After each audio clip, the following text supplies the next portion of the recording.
औज़ुबिल्लाहि बिस्मिल्लाहिर्रहमानिर्रहीम अस्सलाम वालेकुम एवरीवन। आज हमारा जो है वो एनाटॉमी है, हम स्टार्ट कर रहे हैं। जेईटी की एमरीओ हमारी एंड हो गई थी, वो एक ही दिन में मैंने सारे लेक्चर अपलोड कर दिए। आपने देखना हो तो वो आपको प्लेलिस्ट के अंदर भी मिल जाएंगे। एनाटॉमी के अंदर बेसिकली तो ये हमारी रैपिड रिवीजन है, लेकिन कुछ ऐसे टॉपिक्स होते हैं जिनके ऊपर हमने टाइम देना होता है, जिसकी जो क्लिनिकल कोरिलेशंस हैं वो हमारी इनटू द हाउस जॉब और क्लिनिकल कोरिलेशन से बड़ी हमें हेल्प आउट मिलती है। सीटी स्कैन्स के अंदर या आप जब एमआरआई वगैरह कुछ देखते हैं तो उसके अंदर हमें बड़े हेल्प आउट करने को मिलते हैं, या कहीं भी ट्रॉमा हिस्ट्री के अंदर आते हैं तो हमें बड़े हेल्प आउट करने को मिलते हैं। तो इसलिए ये टॉपिक मैंने कुछ स्लाइड्स मैंने यहाँ पे रखी हुई हैं जिनसे हम पढ़ेंगे, ताकि ये आपको जब पेरिटोनियम का स्ट्रक्चर आपको पूरा डिफाइन हो जाएगा अच्छे से, आपको इंशाल्लाह फिर मुझे लगता है कि एनाटॉमिकली अगर कोई इससे रिलेटेड क्वेश्चन आएगा तो वो आपको कभी नहीं भूलेगा। याद रखें कि हमारी बॉडी के अंदर तीन किस्म की सैक हैं। तीन किस्म की सैक। सैक कहते किसे हैं? बेसिकली सैक उसे कहते हैं जिसके अंदर फ्लूइड हो, ठीक है। अब तीन किस्म की सैक होती है। एक तो आज हमने जिसको पढ़ना है पेरिटोनियम, पेरिटोनियल सैक या पेरिटोनियल कैविटी कह लें, ठीक है। इसके अलावा पेरिकार्डियल, नाम से ही आपको पता चल गया होगा, यानी कि हार्ट। और आ जाता है प्लूरल, यानी कि लंग्स। इन तीनों के अंदर फ्लूइड होता है, ठीक है। दो स्ट्रक्चर्स हम पढ़ेंगे, यहाँ पे लिखा हुआ है रेट्रोपेरिटोनियल, हम इंट्रापेरिटोनियल स्ट्रक्चर भी पढ़ेंगे, ठीक है। रेट्रोपेरिटोनियल एंड इंट्रापेरिटोनियल, तो दोनों स्ट्रक्चर्स को हम पढ़ेंगे। इससे पहले आपने याद रखना है कि पेरिटोनियम है क्या। बेसिकली पेरिटोनियम है क्या?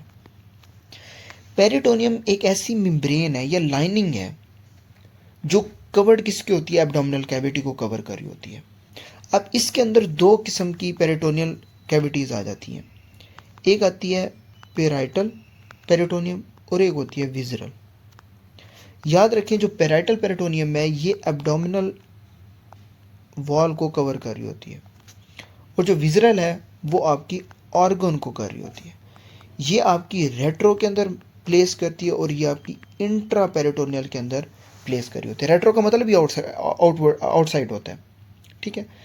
और इन दोनों के दरमियान बिटवीन दैम पेरिटोनियल कैविटी, यानी कि पोटेंशियल स्पेस इन दोनों के दरमियान होती है आपकी पेरिटोनियल कैविटी।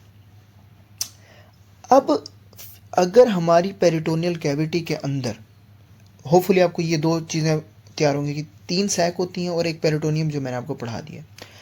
एक पॉइंट आपने भूलना है कि सिरोसा प्रोवाइड कर रही होती है फ्लूइड टू द पेरिटोनियम, और इनके दरमियान होता है मेसोथीलियल सेल्स। इसके थ्रू जो फ्लूइड है वो पेरिटोनियम की तरफ आ रहा होता है। अब पेरिटोनियम को फ्लूइड सिरोसा की तरफ से आ रहा होता है, ठीक है, जिसकी वजह से हम क्या कहते हैं? Peritoneal cavity. अब याद रखें कभी भी पेरिटोनियम के अंदर ऑर्गन्स नहीं होते। ऑर्गन्स को हमेशा पेरिटोनियम ने इस तरीके से सिर्फ कवर किया होता है।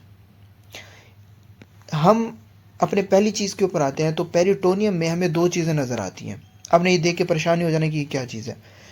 अब मैंने आपको बताया कि पैराइटल पेरिटोनियम क्या होती है कि जो आपके एब्डोमिनल वॉल को कवर आउट कर रही होती है, ठीक है ना। ये एक ऐसा व्यू है कि जिसमें आपको प्रॉपरली इतना समझ नहीं, लेकिन मैं फिर भी आपको बता रहा हूँ कि जो आपकी एब्डोमिनल वॉल को कवर कर रही होती है वो होती है आपकी पैराइटल पेरिटोनियम। जो आपकी ऑर्गन्स को कर रही होती है इनसाइड इंट्रा पेरिटोनियल, वो कौन से होते हैं? Visceral peritoneum. एक चीज़ आती है मेजेंट्री। मेजेंट्री बड़ी इंपॉर्टेंट चीज़ है जो आपको यहाँ पे शो हो रही है, ये चीज़ ऑरेंज में। मेजेंट्री क्या काम करती है कि जब भी आपके यहाँ पे ये दो जो स्ट्रक्चर्स आपको नज़र आ रहे हैं ना, ये वाला और ये वाला, कौन से स्ट्रक्चर्स हैं? एओर्टा और इंफीरियर वेना केवा। अब यहाँ से जो नर्व सप्लाई या ब्लड सप्लाई आ रही होती है ना, वो कौन प्रोवाइड कर रही होती है? किसके थ्रू जा रही होती है? मेजेंट्री के through, inside the intra peritoneal organs. Retroperitoneal organs तो आपके यहाँ बाहर पड़े होते हैं ना, ये इधर, ये सारे इस जगह पे आपके सारे रेट्रोपेरिटोनियल पड़ेंगे, outside of the peritoneal cavity. Inside इसके अंदर यहाँ इस क्लोज जार के अंदर, विसरल पेरिटोनियम के अंदर, अंदर की तरफ आपके कौन से ऑर्गन्स पड़े होते हैं? इंट्रापेरिटोनियल ऑर्गन्स पड़े होते हैं, जिसके अंदर हम जो सा निमोनिक है वो हम पढ़ेंगे। पहले हम पढ़ते हैं कि where is the retroperitoneal space. Retroperitoneal जितने भी ऑर्गन्स होते हैं वो बिहाइंड द पेरिटोनियम होते हैं। याद रखें कि पेरिटोनियम का मतलब ये होता है कि फॉर एग्जांपल आपके पास एक ये बैलून है छोटा सा, आपने अपना हाथ यहाँ पे अब मारना है। आप लाइव एग्जांपल कर लें कि बैलून लें, उस पर अपना हाथ मारें, क्या आपका हाथ बैलून के अंदर चला जाएगा? ऐसा पॉसिबल नहीं होता।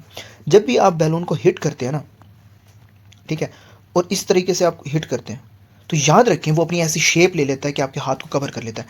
इस बैलून का हरगिज़ ये मतलब नहीं है कि हाथ आपका बैलून के अंदर चला गया, नो। इसका मतलब ये होता है कि आपका जो बैलून है वो उसने ऐसी अपनी एक शेप बना ली है, और आपने जो अपना हाथ यहाँ पे पिंच किया था वो, यानी कि जो रेट्रोपेरिटोनियल जो पेरिटोनियल कैविटी होती है वो आपके ऑर्गन्स को इस तरीके से सेव करके रखती है, ना कि आपकी जो ऑर्गन्स है वो अंदर होती है। आपको एक स्लाइड मैंने जो आगे रखी हुई है उसमें आपको बेहतरीन समझ आ जाएगी। रेट्रोपेरिटोनियल ऑर्गन्स ऐसे होते हैं जो आपके बैक साइड के ऊपर पड़े होते हैं, पोस्टीरियरली, जो आपके पेरिटोनियम के कहाँ पे पड़े होते हैं? Located behind the peritoneum.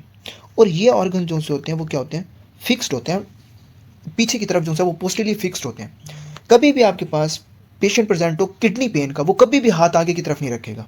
वो हमेशा किडनी पेन का जब भी आपके पास पेशेंट आएगा वो हमेशा उसका जो हाथ होगा वो आपके पोस्टीरियर साइड पे होगा, सर मुझे यहाँ पे दर्द हो रहा है, ठीक है। अब इसके अंदर जो ऑर्गन्स का एंटीरियरली पार्ट होता है, जो एंटीरियर पार्ट होता है वो सिर्फ और सिर्फ थोड़ा बहुत, ये जो यहाँ वाला आपको स्ट्रक्चर नज़र आ रहा है, यहाँ सिर्फ ये वाला स्ट्रक्चर इससे थोड़ा सा आपका अटैच होता है। अब इसके अंदर एक निमोनिक होता है सैट पुकर के नाम से। उसके सैट पुकर का नाम सैड ये ऊपर लिखा भी हुआ है, आप उसको एक दफ़ा पढ़ भी लीजिएगा, आपने सिर्फ ये है कि याद ही करना है, ठीक है। यानी कि सुप्रा रीनल ग्लैंड, ऑल्टा या inferior vena cava, duodenum, pancreas, uterus, colon, I think इसके बाद किडनी है, एसोफेगस है और रेक्टम है, होपफुली मतलब याद है। अच्छा, कोलोन का आपके पास एक होता है असेंडिंग और डिसेंडिंग। इस इमेज के अंदर आपको जो स्ट्रक्चर्स नज़र आ रहे हैं, इस पूरी इमेज के अंदर आपको वही स्ट्रक्चर नज़र आ रहे हैं जो रेट्रोपेरिटोनियम में बाहर की तरफ पड़े हैं। आपको इनमें से कोई स्ट्रक्चर ऐसा नज़र नहीं आ रहा होगा जो इंट्रापेरिटोनियल पड़े हैं। इंट्रापेरिटोनियल स्ट्रक्चर्स नज़र नहीं आते क्यों? उन्हें इंट्रापेरिटोनियमली जो पेरिटोनियल कैविटी है उन्होंने उसको कवर किया होता है। यहाँ पे वही सारे स्ट्रक्चर नज़र आ रहे हैं जो आपको जो कवर्ड हैं पेरिटोनियम से, इंट्रापेरिटोनियम से, रेट्रोपेरिटोनियम से। मोस्ट प्रोबेबली जो आपके इंट्रापेरिटोनियल ऑर्गन्स होते हैं, organs are covered intraperitoneum if they reside within the peritoneal cavity, यानी कि पेरिटोनियल कैविटी के अंदर हो, या आर सस्पेंडेड मेजेंट्री।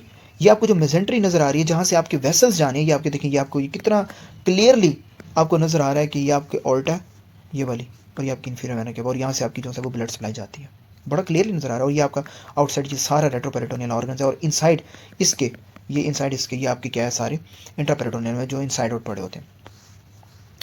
अच्छा, इंट्रापेरिटोनियल ऑर्गन, रेट्रोपेरिटोनियल का तो आपको आइडिया हो गया ना, रेट्रो का मतलब क्या? बिहाइंड, और पेरिटोनियल का मतलब क्या? पेरिटोनियम के अंदर। रेट्रोपेरिटोनियम के जो ऑर्गन्स हैं वो सैट पोकर के नाम से आपने याद रखने। इंटरपेरिटोनियल ऑर्गन्स जो से होते हैं उसमें आपने जो निमोनिक याद रखना होता है वो साल्ट स्पोरस के नाम से होता है, साल्टेड स्प्रेस। अब यहाँ पे स्प्रोस लिखा हुआ है, आपने ऐसे करना है साल्टेड स्प्रेस, यानी कि stomach, appendix, liver, transverse colon, duodenum, और first part only, second, third और फोर्थ उसके अंदर आ जाता है। Small intestine, jejunum and ileum, pancreas, only the tail. बाकी यहाँ पे देखें, आपको यहाँ पे पेंक्रियाज पूरा नज़र आ रहा होगा ये, ठीक है। अच्छा जी, इसके अलावा रेक्टम, ओनली अपर थर्ड, स्प्लीन और सिग्माइड कोलोन, ठीक है। ये होते हैं इंट्रापेरिटोनियल। अब ये स्लाइड जो से ये मैं आपको समझाना चाह रहा था। The fist is not inside the balloon, the fist simply pushed in the inside of the balloon and is covered in the plastic. यानी कि इसने आपको इस तरीके से कवर कर लिया है। इसका हरगिज़ ये मतलब नहीं है कि आपके पेरिटोनियम के अंदर, मतलब उस फ्लूइड के अंदर पड़ी है, नहीं। ऑर्गन्स हमेशा बाहर होते हैं लेकिन उसको कवर किया होता है। यानी कि शापर के अंदर आपने कोई चीज़ डाल दिया तो इसका हरगिज़ मतलब ये नहीं है कि आपको जो सा वो शापर की जो लाइनिंग है उसके अंदर चला गया है या उसको फिल्ड कर लिया, ऐसा बिल्कुल नहीं है। यानी कि मतलब ये होता है कि एक चीज़ ने उसको कवर कर लिया, ठीक है। और इस फ्लूइड की वजह से, ये जो पेरिटोनियल फ्लूइड है इसकी वजह से जो अंदर के ऑर्गन्स होते हैं वो भी बड़े मोबाइल रहते हैं, मूव कर सकते हैं, बड़ी ईजिली रह सकते हैं, ठीक है। उनको डैमेज होने के चांसेस बहुत ज़्यादा कम हो सकते हैं, ठीक है।